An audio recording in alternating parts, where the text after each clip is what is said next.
চ্যানেলে আপনাদের সকলকেই স্বাগত জানাই। আজকে সাসপেন্স রইল না। ভাই তৈরি করছে দারুণ স্বাদের চিকেন আমরা অর্ডিনারি যেমন করে থাকি তার থেকে একটু আলাদা হবে, সেটাই দেখতে পাবেন। আমরা যেভাবে করি তার থেকে অনেকটাই আলাদা। প্রথম হাতের রান্না, আমাদের তো দারুণ লেগেছে। আর যে পদ্ধতিতে করেছে সেই জিনিসটাও কিন্তু খুবই ভালো লাগলো, খুব তাড়াতাড়ি হয়েও গেল। কিন্তু প্রথমেই দেখুন জিরা ফোড়ন দিয়ে পেঁয়াজগুলো ভেজে নিচ্ছিল, তারপরে তার মধ্যে আগের থেকে নুন হলুদ মাখিয়ে রাখা চিকেনগুলো দিয়ে ভালো করে ভেজে নিল। আমি সময়ের দেরি হবে বলে আমি একটু তাড়াতাড়ি দেখিয়ে দিয়েছিলাম। তো ও করা শুরু করে দেওয়ার পর আমি ভিডিও স্টার্ট করি। ও জানতো না যে আমি ভিডিও করব। তো আমি পিছন থেকে এসে ভিডিও করা যখন স্টার্ট করেছি তখন ও বললো যে তুই আগে আসলি না কেন। যাই হোক, তেল কিন্তু খুব একটা দেয়নি, মোটামুটি 4 চামচ মতন তেল দেওয়া হয়েছে। চিকেনের তেল থেকেই যা তেলটা বেরিয়েছে। ভালো করে ভেজে নেওয়া হচ্ছে, মোটামুটি লাল হয়ে গেছে। এদিকে পেঁয়াজ, রসুন, আদা আর কাঁচা লঙ্কা আর টমেটো বেটে নেওয়া হয়েছে। আর মা সবকিছু এঁঠো করে দেবে বলে ওকে নুন, হলুদ, ধনে, জিরে এই গুঁড়ো মশলাগুলো উপর থেকে দিয়ে দিয়েছে, যাতে ও কৌটোতে হাত না দেয়। আমাদের একটু নিরামিষ আর আমিষের ব্যাপারটা আছে, জানেনই তো বাঙালি ঘরে যেটা হয় আর কি। ওরা তো আর বোঝে না, সবকিছুই হাত দিয়ে ধরে দেবে। যাই হোক, এবার টমেটো আর ধনে পাতা আলাদা করে কুচিয়ে নেওয়া আছে, সমস্তটাই আমরা জোগাড় করে রেখেছিলাম। এদিকে গন্ধ পেয়ে আমার ছেলে গুটি গুটি পায়ে চেয়ার নিয়ে উঠে দাঁড়িয়েছে। ও কিন্তু ভীষণ অবাক।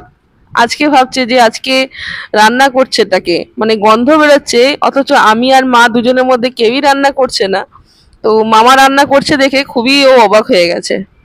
এদিকে দেখুন মাংসটা ভাজা হয়ে গেছে, এর মধ্যে দেওয়া হলো টমেটো কুচি আর কাঁচা লঙ্কা কুচি। সমস্তটা দিয়ে ভালো করে ও মাখিয়ে নিল, মানে ভেজে নিল। আমার একটু অবাকই লাগছে, এতদিন ধরে মা বা আমার রান্নার মানে ভয়েস ওভার দিই, আজকে ভাইয়ের রান্নার ভয়েস ওভার দিচ্ছি। শুনে ভালোই লাগছে, নিজেরও ভালো লাগছে, একটু অবাকও লাগছে।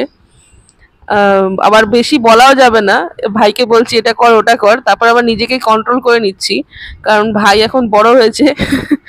এদিকে ও আবার ঘেটে নিল মশলাটাকে ভালো করে, যাতে মশলাটা দেওয়ার সময় ওর কোনো অসুবিধা না হয়।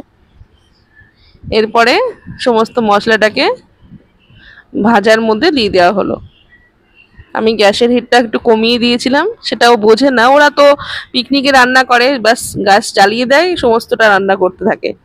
তো এই সময় গ্যাসটা একটু কমিয়ে দিলে নিচে লাগার সম্ভাবনা তো থাকে না। তাই যাই হোক, এবার ভালো করে নাড়িয়ে নিচ্ছে।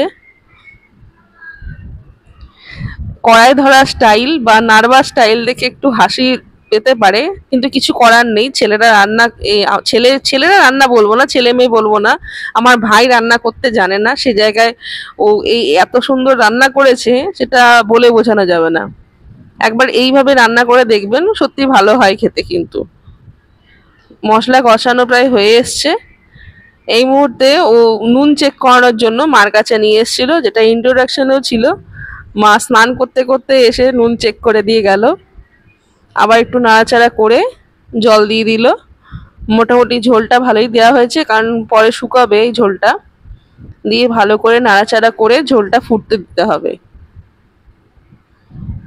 এদিকে সব হয়ে গেছে, ভাত রান্না হয়ে গেছিল অলরেডি। তো ভাই বলল না, ভাত নয়, আমাদের জিরা রাইস করলে তো ভালো হতো। তো আমি সেই ভাত দিয়েই আবার জিরা রাইস করে দিলাম। ওটা একটা কাজ চালানোর মতন হলো। জানি জিরা রাইসের অনেক পদ্ধতি থাকে, তবে আমরা ওই ভাত করে জিরা রাইসটা করতে প্রেফার করি। এরপরে 1/2 চামচ পরিমাণ গরম মশলা উপর থেকে ছড়িয়ে দেওয়া হলো। এদিকে ধনে পাতা দেওয়া হয়ে গেছে, সেটা আর বোধহয় ভিডিওটা ওঠেনি, ভাই খুব রেগে যাবে এটা নিয়ে। এদিকে খেতে বসা হয়ে গেছে, জিরা রাইস আর চিকেন কষা বা চিকেনের ঝোল। নিজেকে নিজেই প্রশংসা করছে, না সত্যি ভালো হয়েছিল। ওর বন্ধু আমার ভাই মুকুল, সেও এসেছিল, তাকে নেমন্তন্ন করা হয়েছিল। আমাদের ভালো মন্দ রান্না হলে মুকুল না আসলে কেমন আমাদের খাবারটা যেন অর্ধেক অর্ধেক মনে হয়, মানে খাবারটা ঠিক পেটে যায় না ঠিক করে, মানে এরকম একটা মনে হয়। তো ও বললো, ওর কাছ থেকে প্রশংসাটা শুনলো, খুব খুশি হয়েছে। এদিকে আমার ভাতও নেওয়া হয়ে গেছে, মানে আমার জিরা রাইস আর চিকেন নেওয়া হয়ে গেছে। খুব ওকে পিছনে লাগছে, ভালোই করছে। এবার অনুষ্ঠান বাড়ি হলে তুই এবার রান্না করবি, ওকে খুব খোঁচাচ্ছে কখন থেকে। আমারও নেওয়া হয়ে গেছে 1 plate jeera rice, 1 plate chicken, 1 plate chicken. আর সাথে চিকেন কষা। ওদিকে মাও চেয়ার টেবিলে বসেছে, আমরা সবাই নিচে বসেছি। নিচে বসে খেলে একটা খাবারের স্বাদ অন্যরকম হয়ে যায়। তো সবাই একসাথে নিচেই বসেছিলাম আমরা খেতে, আর মা আর আমার ছেলে দুজনে বসেছেন টেবিলে। তো যাই হোক, এবার আমিও খাওয়া শুরু করি। আমারও খুব ভাল লেগেছে। এরকম ভাবে যদি রান্না করতে চান তাহলে করতে পারেন, খুব ভালো হয়। কিন্তু মনে হচ্ছিল অনুষ্ঠান বাড়ির রান্নার মতন লাগছিল। ভিডিওটা কেমন লাগলো আমাকে জানাতে ভুলবেন না। ভালো লেগে থাকলে লাইক কমেন্ট করে জানাবেন। কিন্তু ফিরে আসবো নতুন রান্না নিয়ে।